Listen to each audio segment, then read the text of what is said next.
जय हिंद भैया। उत्तर प्रदेश पुलिस री एग्ज़ाम में आपका स्वागत है। और आज का जो सेशन है मानसिक अभिरुचि, जिसके अंतर्गत भाग 12वां है और इसके कुछ महत्वपूर्ण क्वेश्चन हैं जो आज हम देखेंगे। ठीक, चलिए शुरुआत करते हैं। पहला क्वेश्चन देखिए, अपने काम पर जाने के रास्ते पर वैध गरीब बच्चों के एक झुंड को अपने स्लम के पास स्टिक से मतलब छड़ी से क्रिकेट और टेनिस बॉल खेलते हुए देखती है, जबकि उस समय अन्य बच्चे स्कूल में होते हैं। तो वेद एकल है, एक पार्ट टाइम वर्कर भी है, संपन्न परिवार से आती है, तो और बस अपने को व्यस्त रखने के लिए काम करती है। तो इन बच्चों की मदद करने के लिए वेद क्या कर सकती है? तो पहला ऑप्शन है उनके पास जाए और उनसे बातचीत करे और कुछ समय बिताए। नहीं, ये सही नहीं है। दूसरा, उन्हें देने के लिए कुछ बैट और बॉल्स खरीदे, ये भी ठीक नहीं है।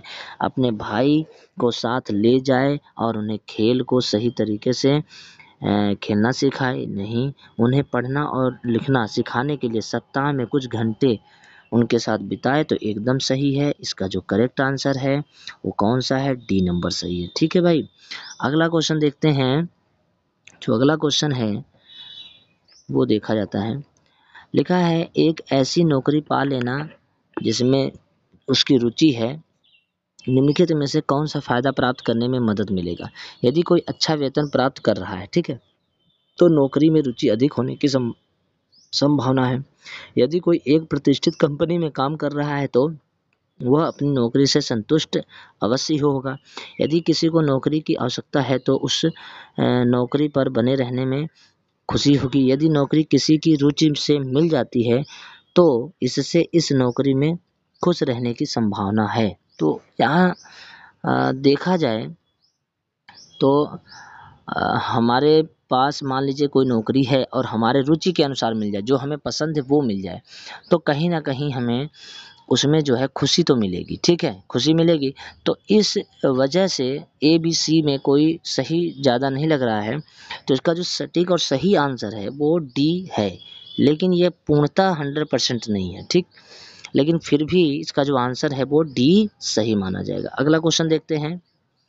जब देश जेड के शहर साहस की तुलना उसके अन्य शहरों से की जाती है, तो क्या पाया जाता है कि उसे गंभीर कानून और व्यवस्था की समस्याओं का सामना करना पड़ता है। शहर साहस में इस तरह की समस्या निम्नलिखित में से किस कारण से हो सकती है? कोई शहर किसी जब देश जेड के शहर, कोई उसका शहर है, मान लीजिए कोई देश जेड है और वहाँ एक शहर है साहस के नाम से, और वहाँ पर किसी को गंभीर किसी प्रकार की अगर समस्या हो रही है, तो उसके पीछे क्या कारण हो सकता है? शहर का नियोजित विकास, दूसरा प्रवासियों का अनियंत्रित प्रवेश, आमदनी में असमानता का अभाव, रोजगार के अवसर में वृद्धि। तो देखिए, कहीं ना कहीं किसी जगह पर अगर दिक्कत हो रही है तो जाहिर सी बात है वहाँ प्रवासियों का अनियंत्रित प्रवेश हो सकता है। यानी जो दूसरे देश से, दूसरे शहर, दूसरे देश से लोग आके वहाँ पर उस शहर में जा रहे हैं, तो कहीं ना कहीं वहाँ पर व्यवस्थाएं क्या होती हैं? बिगड़ती हैं। तो इसके पीछे बी नंबर जो है सही आंसर लग रहा है, बी हो सकता है। वैसे रोजगार के अवसर में वृद्धि, तो रोजगार के अवसर में वृद्धि से नहीं मतलब है। यहाँ पर देखा जाए तो कहीं ना कहीं प्रवासियों का जब अनियंत्रित प्रवेश होगा तो सारी जो है व्यवस्थाएं धीरे धीरे क्या होती हैं? बिगड़ने लगती हैं। तो बी नंबर आंसर इसका क्या होगा? सही होगा। ठीक है, अगला क्वेश्चन देखते हैं। लिखा है, कैट डाइविंग कर रहा है, अच्छा, तथा वह मतलब वो देखती है कि एक कार उसे ओवरटेक करने की कोशिश कर रही है। उसने देखा कि ड्राइवर अपने फ़ोन पर टेक्सटिंग करने में व्यस्त है, यानी कि चैटिंग कर रहा है और अजीब तरीके से ड्राइविंग कर रहा है। निम्नलिखित में से कौन सी कार्रवाई कैट की ओर से उचित रहेगी? तो वह, यानी कोई लड़की है, वो ड्राइविंग कर रही है और वो देखती है कि कोई उसे ओवरटेक कर रहा है, और जो ओवरटेक कर रहा है वो मोबाइल चला रहा है और अजीबो-गरीब जो है ड्राइविंग कर रहा है। तो उस समय कैट क्या करेगी? वह बस अपने काम पर ध्यान दे और ड्राइविंग जारी रखे। नहीं, ऐसा करने से तो दिक्कत हो सकता है। ठीक है, ऐसा करेंगे, अगर ऐसा करेंगे तो भी तो दिक्कत है। तो ऐसे में पहला नंबर तो सही नहीं है। दूसरा क्या है? दूसरा है कोशिश करके ड्राइवर तक पहुंचने और अपनी खिड़की खोलें और उस पर चिल्लाएं, ये भी नहीं हो सकता है। पहला भी नहीं है, दूसरा भी ठीक नहीं है। ध्यान भटके हुए ड्राइवर को ओवरटेक करें या अपनी गति धीमी करें और उसे आगे निकल दें।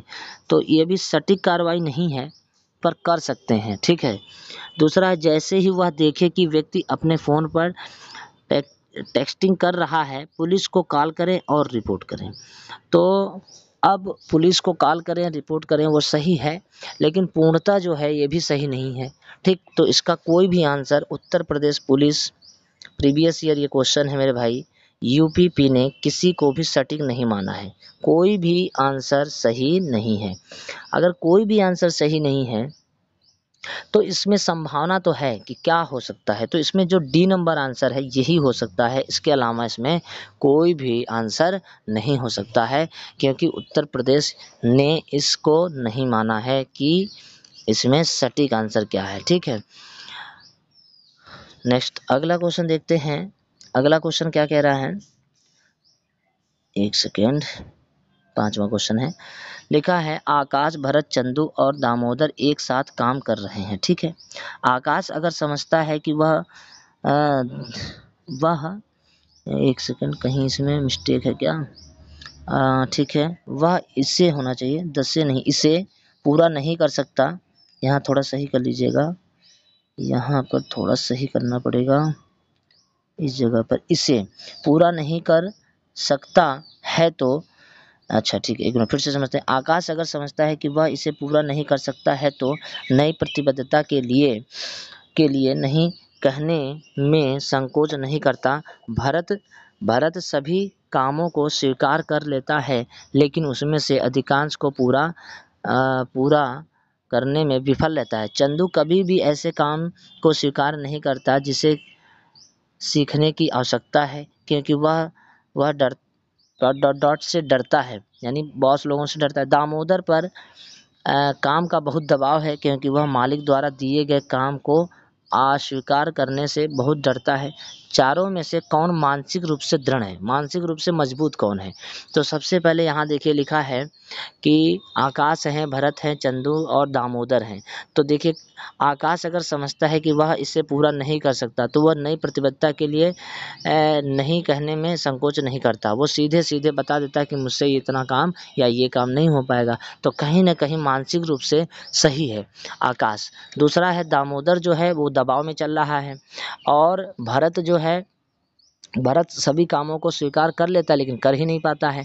चंदू कभी कभी ऐसे काम को स्वीकार नहीं करता जिसे सीखने की आवश्यकता हो, तो वो भी मानसिक रूप से सही नहीं है। तो इसका जो सही आंसर है वो कौन सा सही हो जाएगा, आकाश। जो आकाश इसमें जो है मानसिक रूप से सही लग रहा है, ठीक है। अगला क्वेश्चन देखते हैं। अगला है रामनाथ, एक मिनट, हाँ, यहाँ लिखा है रामनाथ एक विधुर हैं, यानी कि इनकी पत्नी जो है खत्म हो गई हैं, विधुर हैं, और रामनाथ के इकलौते बेटे ने एक अमेरिकी लड़की से क्या कर ली है, शादी की है। रामनाथ एक रूढ़िवादी व्यक्ति हैं, उनके लिए अपनी बहू को स्वीकार करना बड़ी मुश्किल है। वे उनके लिए रूखे और स्नेहहीन हैं, और यह उसके बेटे को परेशान करता है जो अपनी पत्नी से बेहद प्यार करता है। मतलब उनका लड़का जो है उस अमेरिकी लड़की से प्यार करता है। पापा उनकी बहू मतलब उसकी मतलब लड़के की जो पत्नी है उसको स्वीकार नहीं कर रहे हैं। तो ऐसी दशा में वो अपने पिता को समझाने की कोशिश तो करता है, लेकिन उसके पिता बड़े अड़ियल किस्म के हैं। ऐसे परिदृश्य में रामनाथ के जो पुत्र के निम्नलिखित में से किस प्रकार का व्यवहार करने की संभावना है, कि उनका पुत्र कैसा व्यवहार करे अपने पिता के प्रति, ठीक है। तो वह अपने पत्नी को तलाक देकर फिर से शादी कर सकता है, एकदम गलत, ये नहीं। ये तो अगर वो करता है तो कहीं ना कहीं पत्नी के लिए दिक्कत है। वह अपने पिता और पत्नी को अलग अलग रखने का प्रयास करेगा, ये भी नहीं सही है, अलग अलग रखेगा तो भी ठीक नहीं है। तीसरा है वह अपनी पत्नी को अपने पिता का सम्मान करने के लिए मजबूर करेगा। सम्मान अगर किसी को देना है तो अगर मजबूरी से किसी के दबाव में दे रहे हैं तो वो कैसा सम्मान, वो सम्मान है ही नहीं। वह अपने पिता को त्याग कर अमेरिका चला जाएगा, ये भी गलत है। इसमें कोई भी आंसर सही नहीं है। तो उत्तर प्रदेश आयोग, उत्तर प्रदेश पुलिस विभाग के आधार पर यह जो क्वेश्चन है इसका भी कोई आंसर सटीक नहीं है। ठीक है, इसका भी कोई आंसर सटीक नहीं है। अब अगले क्वेश्चन की ओर बढ़ते हैं। अगला क्वेश्चन क्या है? एक लोकतांत्रिक व्यवस्था के अंतर्गत पुलिस को निम्नलिखित में से एक को छोड़कर सभी कार्य करने की अनुमति है। यानी कि लोकतंत्र में हम रह रहे हैं, यानी जनता का शासन है, जनता के द्वारा है। तो ऐसे देश के अंदर पुलिस को क्या छोड़कर बाकी सब करना है? तो यहाँ लिखा है, लास्ट में देखते हैं, अस्पतालों जैसी आपातकालीन सेवाओं में सभी प्रकार की असुविधा को रोकना सही है। यह तो पुलिस को काम करना ही पड़ेगा। ठीक, अगला, विरोध करने वाले लोगों को डराने के बजाय बातचीत करने में सहार, एकदम सही है। दूसरा है, सार्वजनिक परिवहन जैसी सार्वजनिक संपत्तियों को नुकसान पहुंचाने के लिए प्रदर्शनकारियों को गिरफ्तार करना, ये भी पुलिस का काम है। कुछ धात्मक नीतियों को रद्द करने की मांग करने वाले सार्वजनिक प्रदर्शन को प्रतिबंध करना, ये पुलिस का काम नहीं है, ये पुलिस के लिए अनुमति नहीं है। तो इसका जो सही आंसर है वो कौन सा सही हो जाएगा? ए नंबर, बाकी सब है। यानी कि लोकतंत्र व्यवस्था के अंदर पुलिस को निम्नलिखित में से एक को छोड़कर सभी कार्य करने की अनुमति है। तो कौन सा काम छोड़कर? पहला वाला छोड़कर। ठीक है, नीतियों को रद्द करना, नीतियों को रद्द करना पुलिस का काम नहीं है, ये प्रशासन व्यवस्था का काम, जो सदन में बैठे हैं उनका कार्य है, नीतियों को बनाना और बिगाड़ना। ठीक है, अगला है 8वां क्वेश्चन है, ध्यान से देखिएगा। प्रीति जिसके पिता राज्य के मुख्यमंत्री हैं और रंजनी जिसके पिता एक अमीर किसान हैं, दोनों दोस्त हैं। तो ये बढ़िया क्वेश्चन है, इसको एक बार पहले जो है पढ़ लीजिएगा। लिखा है, प्रीति जिसके पिता राज्य के मुख्यमंत्री है, रंजनी जिसके पिता एक अमीर किसान है, दोनों दोस्त हैं। प्रीति और रंजनी दोनों सिविल सेवा परीक्षा दे रही हैं। प्रीति और रंजनी से लिए गए परीक्षा शुल्क के संदर्भ में कौन सा विकल्प सही है? प्रीति रंजनी द्वारा दी गई फीस से अधिक फीस का भुगतान करती है, प्रीति रंजनी द्वारा दी गई फीस से कम फीस का भुगतान करती है, प्रीति और रंजनी दोनों को फीस देने से छूट दी गई है। प्रीति और रंजनी दोनों को फीस देने से छूट दी गई है। प्रीति और रंजनी दोनों ही एक समान फीस का भुगतान करती हैं। तो अब इसमें बताना है कि कौन सा आंसर सही है। ठीक,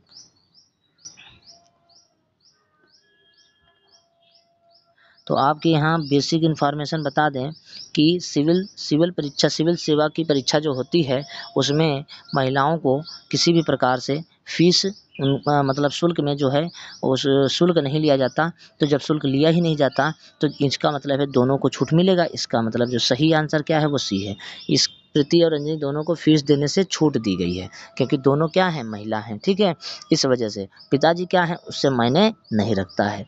तो सीएम है वो किसान है, उससे कोई मतलब नहीं है। ठीक, महिला को छूट दिया गया है तो सभी को मिलेगा इसका लाभ। तो इसका जो आंसर हो जाएगा वो कौन सा सही हो जाएगा? C number. अब चलते हैं अगले क्वेश्चन की ओर। लिखा है, राजन का दोस्त हर साल पटाखे फोड़कर दिवाली मनाता है और वह अपने दोस्त को ऐसा न करने की सलाह देना चाहता है और वह उसे पटाखे न फोड़ने की कई कारण देता है। निम्नलिखित में से कौन सा कारण जो आपको लगता है कि राजन के दोस्त को पटाखे नहीं फोड़ने में मन बनाने में मदद मिलेगा?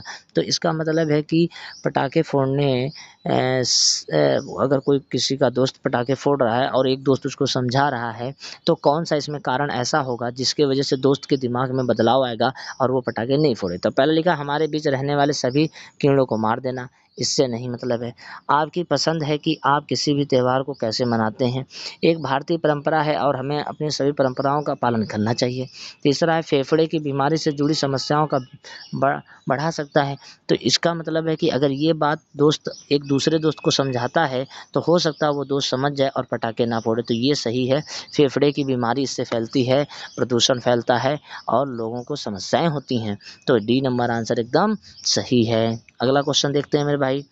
देखा है, नाग अभिनेता बनना चाहता है, उसके एक पेशेवर अभिनेता बनने के लिए निम्नलिखित में से कौन सी विशेषता होनी चाहिए? मतलब मैं एक अभिनेता बनना चाहता हूं तो मेरे अंदर कौन सी ऐसी गुण होने चाहिए जिसकी वजह से मैं अभिनेता बन सकूं?